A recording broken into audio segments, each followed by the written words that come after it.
Blessed love, holy love, sacred love, abundant love, source of love, let your love shine down on me. From below, from above, love I hope I'm worthy of, oh source of love, let your love shine down on me. Before the morning light, I already feel it shining. Before I open up my eyes, I already see it shining. When my road is rough, I can feel your love, and that's enough for me.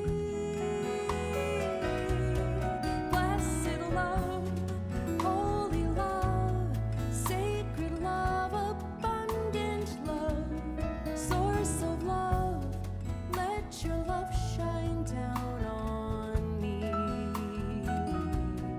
As above, so below, love from whom all blessings flow, source of love, let your love shine down on me.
On me and the ones I love, shine from below and from above.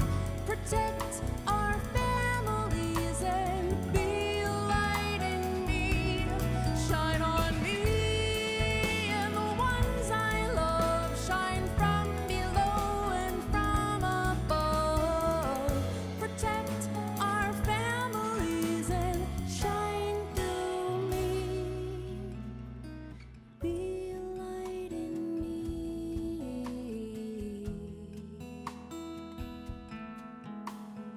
Be a light in me.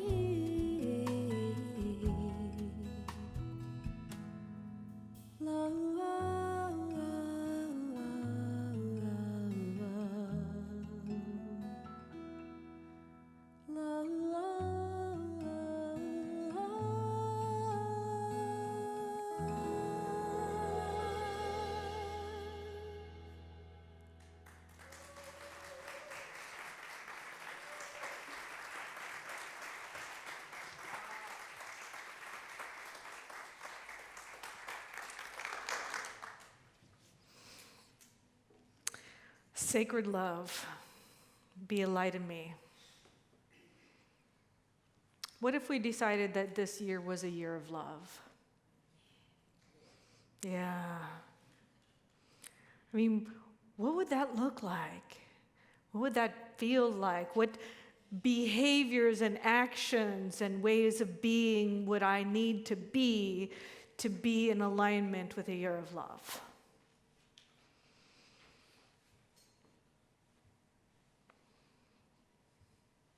I ask that question because I want you to have a really good life. I have a friend who passed away 2 days ago. She's on my Facebook page. Her name was Reverend Divine Joy Young. And we went to foundations class together. when I first started at Center for Spiritual Living in 2000 in San Jose, CSL. And we've been doing this dance. For those of you who've been in community for a while, it's like the people that we're here together with are our families. You know, I'm committed. I'm here for life. And we do these dances with each other as family, and some of us are together, and then we move to other states, but we're still connected. And Divine was and is an expression of love. But she got a diagnosis 2 weeks ago. 2 weeks ago.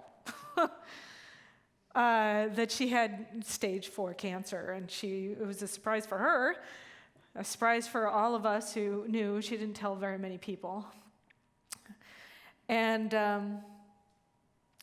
it just makes me think about how, the purpose of life, right? Whenever people move on, then really getting clear is like, why am I here? What is my purpose?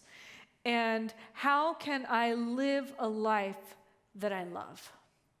And those are the questions that I ask myself, but then those are the questions I also invite you to ask.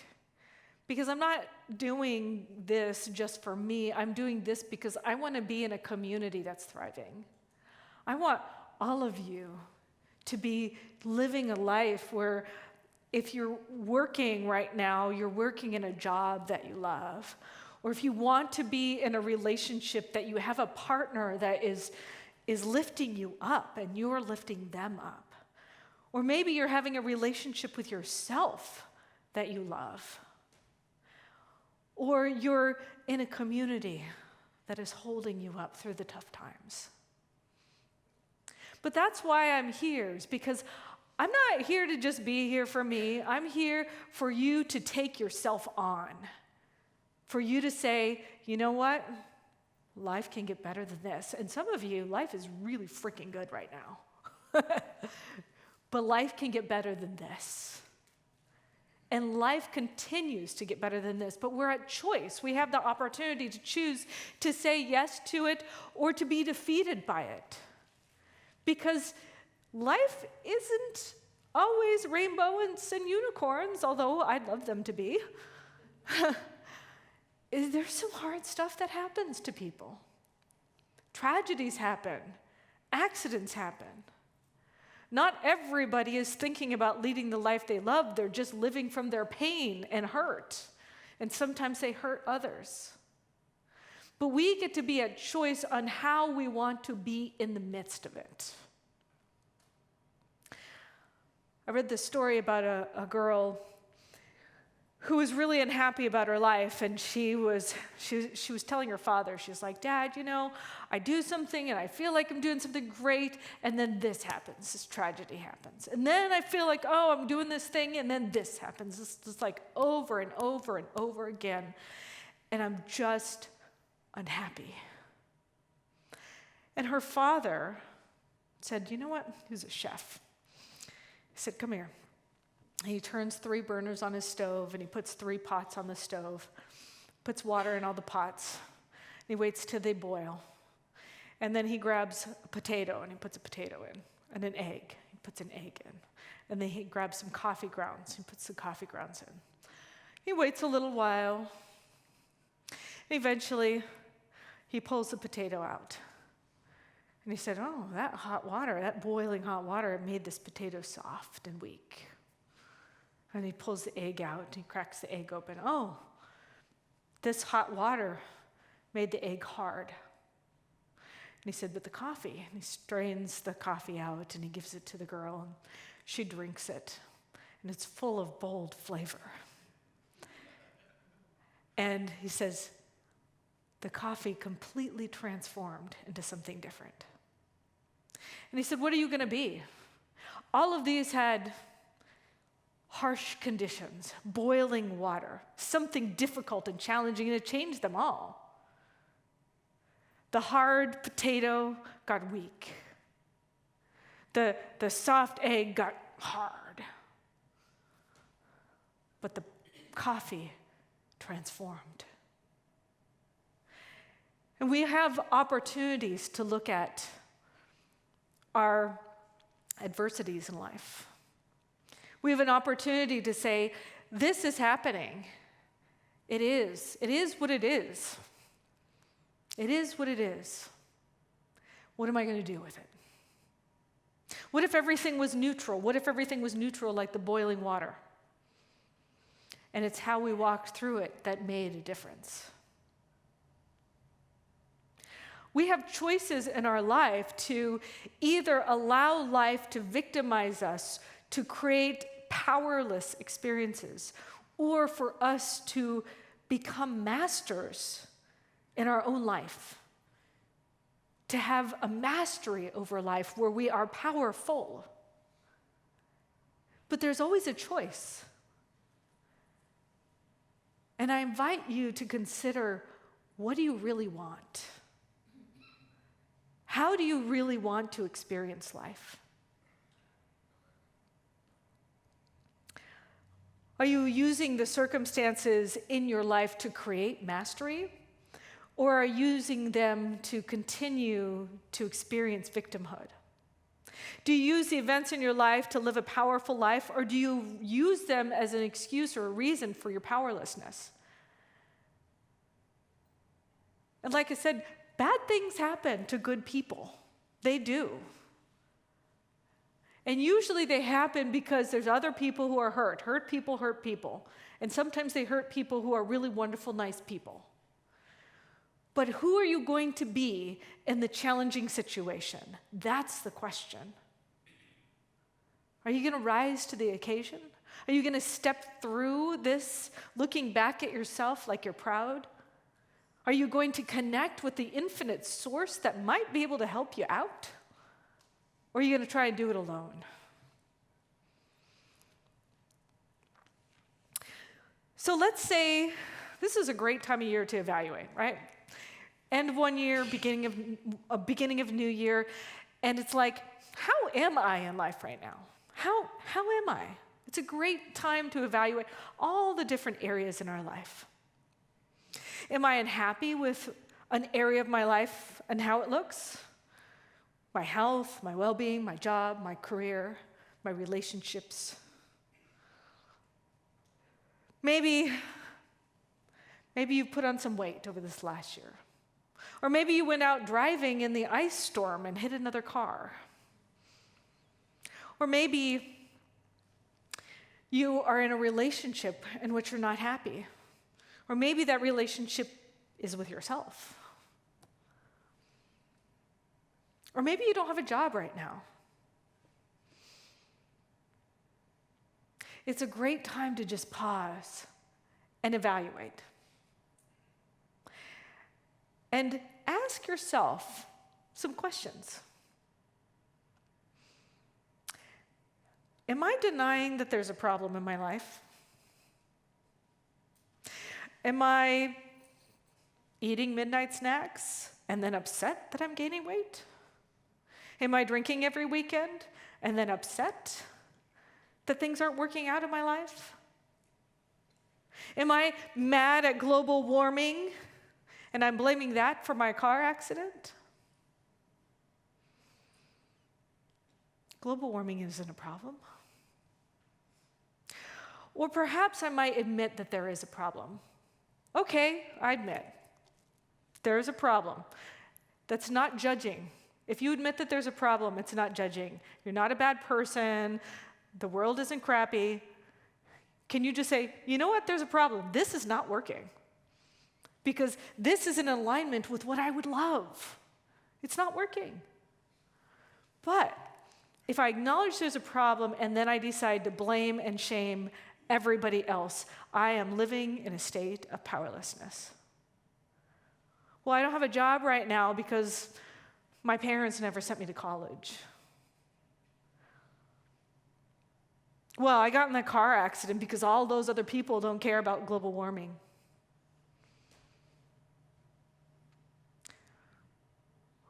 So you could be blaming somebody else, or you could be shaming yourself. I love Brené Brown. I have studied Brené Brown Since she emerged into the public eye, I've read every single one of her books, which have been very, very powerful books. As a matter of fact, Reverend Deborah and I are going to do a whole series out on her new book this year. But she talks about shame. Are you ashamed of something you've done? Now, shame is a really interesting term. Brené Brown says, I define shame as the intensely painful feeling or experience of believing that we are flawed and therefore unworthy of love or belonging. Have you ever felt like you were flawed?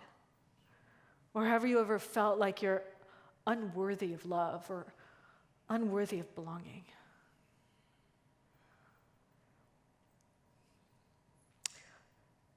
Brené Brown says, I don't believe that shame is helpful or productive. In fact, I think shame is much more likely to be the source of destructive, hurtful behavior than the solution or a cure. So maybe we shouldn't shame other people, or maybe we shouldn't shame ourselves. As a matter of fact, shame was not something we were born with. Somebody taught us to shame ourselves. Somebody said something to you somewhere down the road that made you feel shame, like you didn't belong or you weren't worthy, you weren't deserving of love. But this place, this is a no-shame zone. As a matter of fact, if you have some shame, I invite you to sacrifice it. I love that vision. The idea, back in the day, they used to sacrifice animals or their fattest calf or their most prized possession. Well, instead of sacrificing that, why don't you sacrifice the thing that is no longer serving you? It's like, okay, I'm going to put this on the altar. I'm going to sacrifice my shame. I'm going to give it up to God, and I'm going to let God take it away and let go. I invite you to leave your shame into last year. Let it go. Because it doesn't serve you, it leaves you in a state of powerlessness. And you don't have to claim it anymore because somebody else told you that you needed to have it. And that is not the truth of you. The truth of every single person here is that they are worthy, they are deserving, they are loved, they are love. And they are deserving of love. You are deserving of love.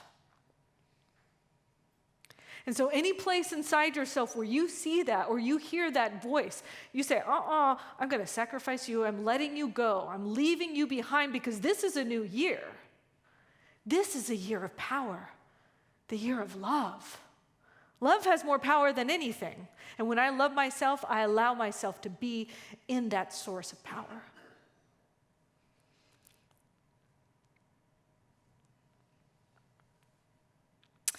When I live in a state of powerlessness, I don't take any action. I don't try and learn or grow. I don't prepare for a different experience next time, right? There's an event that happens, and instead of me preparing for a different experience, or instead of me learning from the moment, I just state or complain or blame. This is how you know. This is how you know. Am I being in the victim or am I being the victor? Am I being a place where I'm allowing the circumstances of life to bring me down, or am I allowing the circumstances of life to bring me up? Same thing, same boiling pot, but it's all a choice. So when I live in a place where I don't prepare differently, and I live in a place where I am blaming or shaming, I perpetuate a cycle of self-doubt. I lack confidence. I don't believe in things. I lose hope. So I want you to step into this idea, this possibility of being in a hopeful future. That truly this universe was designed for you to thrive. It was designed for you to step into a place where you can live a glorious life and contribute to the glorious life of others for a glorious life on this planet for everybody, as we're all connected.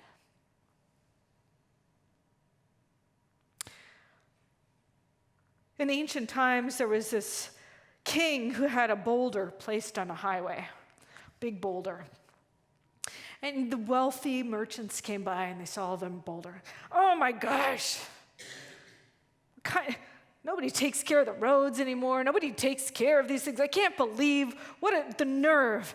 Complaining, bitching, moaning. Ugh! Big boulder on the road. And so then wealthy merchants walk around the boulder. It's a long walk. And then there was a regular townsperson. She was pushing her cart of vegetables, and she sees the boulder. And she looks at the boulder, and she's like, oh, well, maybe I can do something. And she had a rope, and so she ties the rope around the boulder, and she gets her thing and pulls it up onto her little wheelbarrow, and then she pushes the boulder off the road. And underneath the boulder, there was a purse full of money. And in the purse full of money was a note from the king. And the note from the king said, thank you. This is for you because you care enough about our country to make a difference. So I wonder, are you noticing the boulders in the road? Bitching and moaning and complaining about them? Not addressing them, but skirting around them? Or are you saying, hey, boulder in the road, I see you. You don't belong here. We're going to get you off that road. What are you choosing? Because every obstacle we come across gives us an opportunity to improve our circumstances. Every challenge leads to a new awakening, a new way of being. Every difficulty has an opportunity encased within it for new possibility.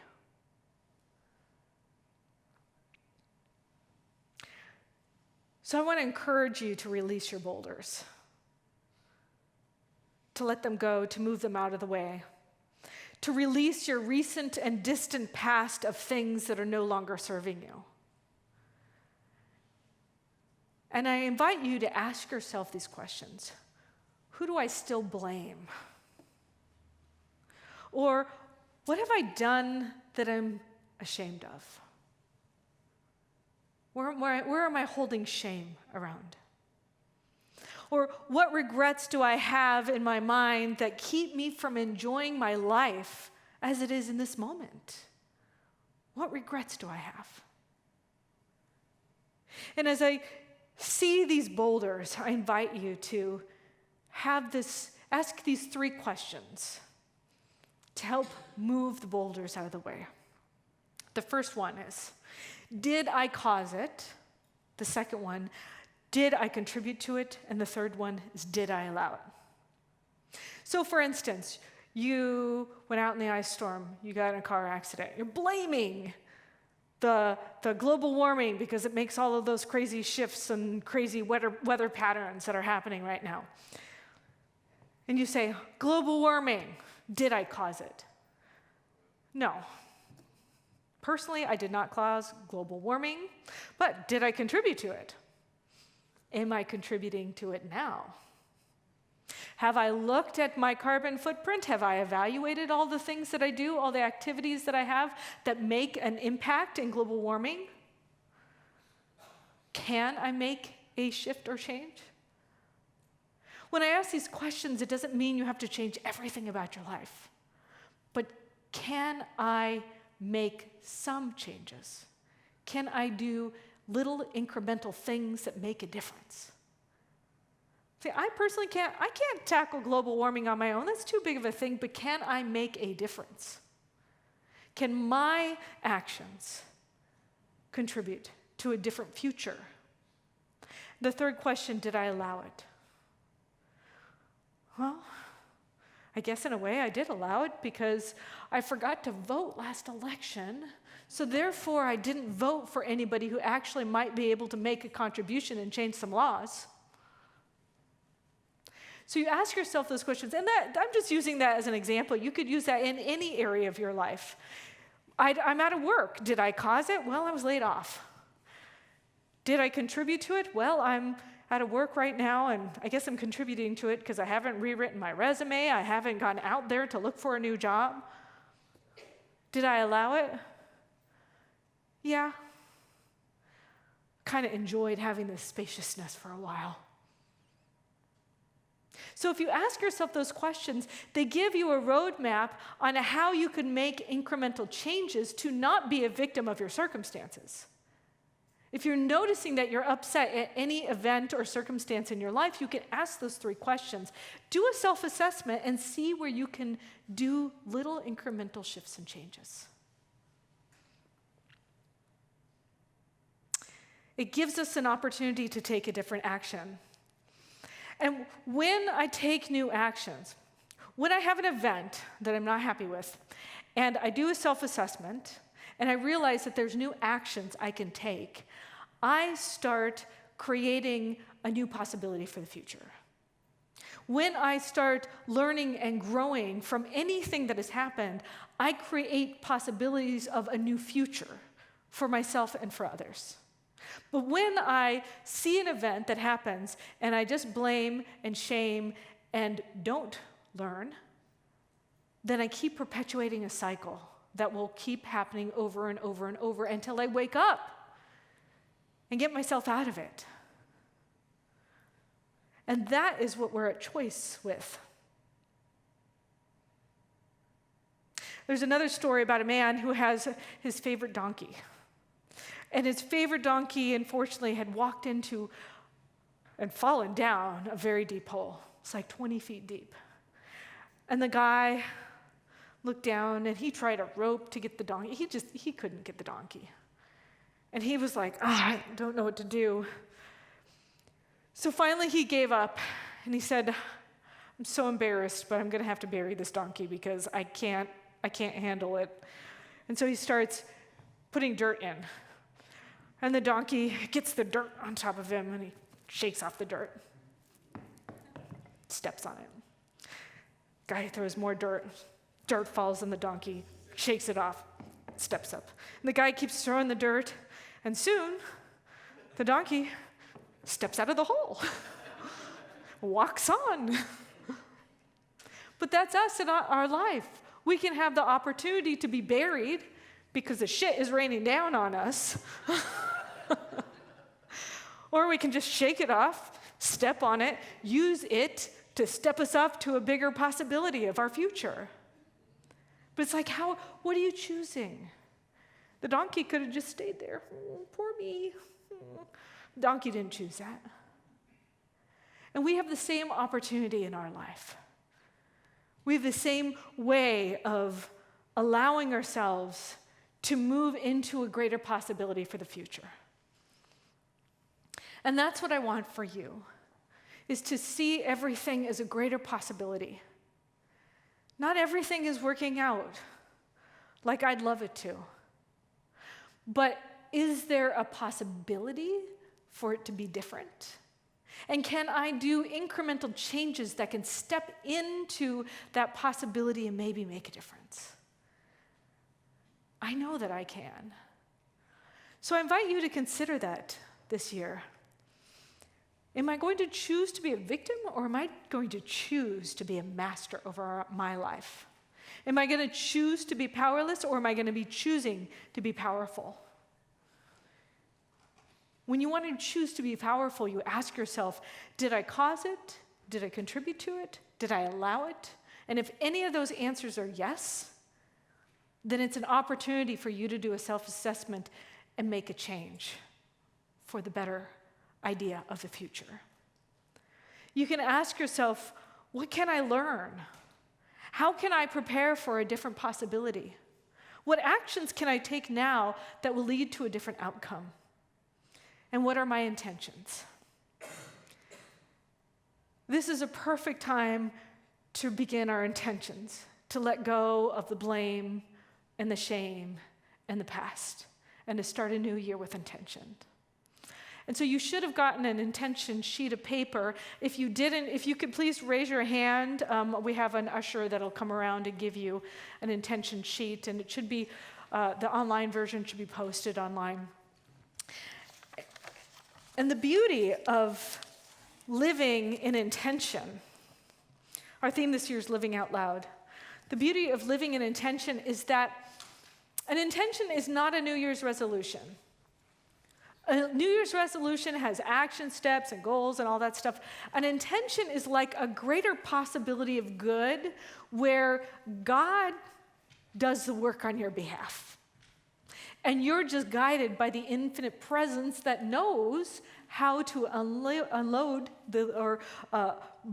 I want to say, I just have this vision of like God kind of clearing the path before you. You may not even see the path, but then there's like, oh, there's a step there. And then God clears the path, and there's another step there. That's kind of how intentions work. It's like, you don't have to know.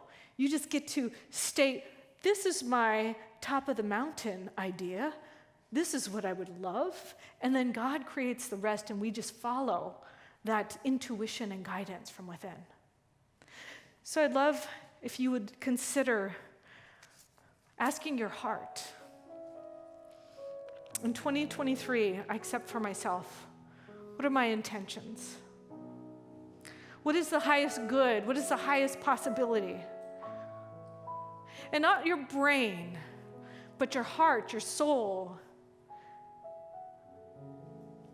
your spirit. In 2023, I accept for myself.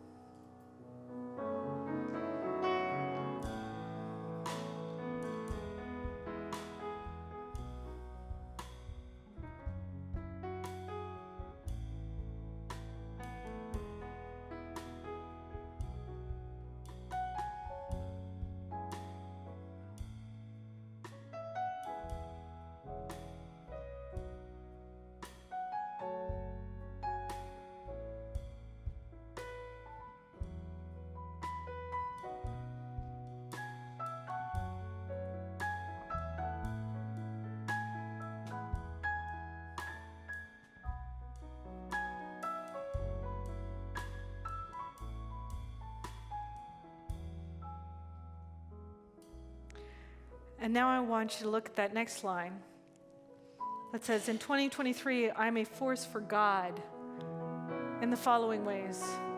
See, this is an opportunity for you to create an impact out in the world, because it's not just about you, it's about who you can support or uplift or be a contribution to into the greater community. See, that's what being a force for God is. We also call it, in our vision statement, we say we are a force for good in the world, but good and God are the same thing.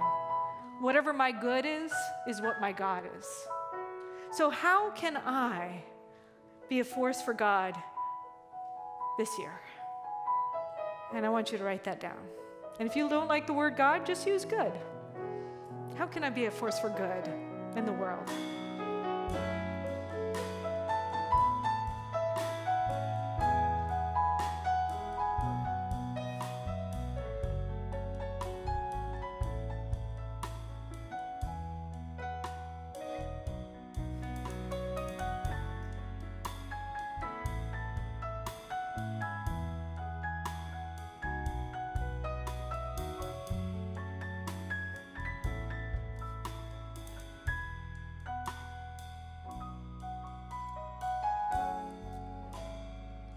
And so let us take those intentions and let us know that just like seeds, that they're planted in creation, that as they have been written down, the manifestation of them is already written. It's like the blueprint for the baby is already there upon inception. And while the mom just is a place, a holding space, for the gestation of the baby, the mom isn't doing the creating of the baby. The mom is just being the place where it shows up. And so as Spirit is doing the work, is doing the creating on each and every one of our behalfs, I know and claim that this year is truly the best year ever. That each and every one of us, as we have written those intentions, they have been implanted in the soil, their roots are growing, the brainstorm of what the manifestation looks like is being created. And God and Spirit, the universe itself, is making it even better than we can imagine. It is creating avenues and ways of being that we haven't even seen yet. That when we look back at this year, we're going to be like, oh my God, that was so good. Oh my God, I'm so grateful. I cannot believe it, but I can, because I know and I believe. And so I surrender into that belief. I just say, what if? What if it's better than this? What if it's even greater? What if I surrender and let go and let the possibility rise within me? And let it be. And so it is.